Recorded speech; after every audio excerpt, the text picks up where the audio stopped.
Влегува ли Македонија во ризично сценарио да се укине вонредната состојба без да има точна стратегија доколку се појават нови жаришта на заболени со COVID-19?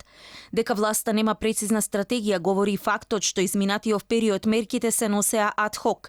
За доцнати набавки на заштитна опрема, тестови, безброј најави за набавка на респиратори кои не се случија. Контрадикторни најави дека прво во април ќе имаме пик, па пикот ќе биде во мај. 86 часа полициски час, па драстично намалување на полицискиот час.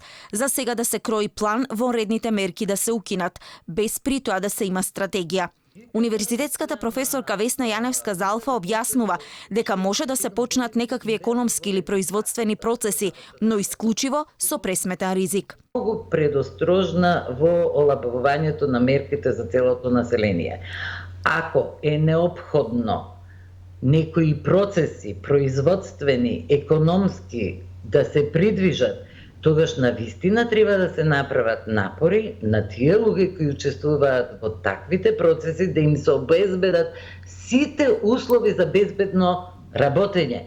Но не мора тоа да биде на целата држава, па вклучувајќи ги сега најранливите категории. Но дали во позадина на олабавување на мерките економијата воопшто или да се исполни желбата на СДСМ да се оди на брзи избори? Партијата на власт јавно говори дека Комисијата за заразни болести ќе го имала последниот збор за олабавување на мерките, но изборите требало да се случат час поскоро. Неофицијално пак убедени се дека избори ќе има во јуни или јули. Што е во позадина на СДСМ во ек на светска пандемија може само да се претпостави. Ниска излезност, спроведување избори со мал број наблюдувачи, но изборна кампања која не ја исклучува можноста за ескалација на заразените. Во таа насока опозицијата ја посочува и наводната хуманитарна помош од семејството на екс-премиерот Зоран Заев, во која ВМРО ДПМН препознава подкуп на гласачи токму во функција на брзите избори.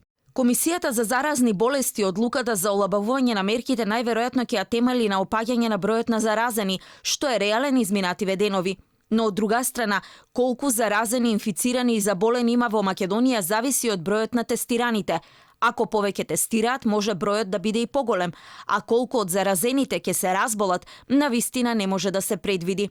Голем број на земји во светот и покрај економската криза која следи сепак се одлучија да ги послушаат препораките на СЗО и вонредната состојба за пандемијата со коронавирусот да ја продолжат за 90 дена.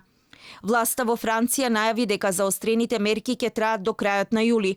Германската канцеларка Ангела Меркел предупреди дека светот е на почетокот, а не на крајот од кризата со COVID-19. Според СЗО, пандемијата на светско ниво ќе трае до 8 декември.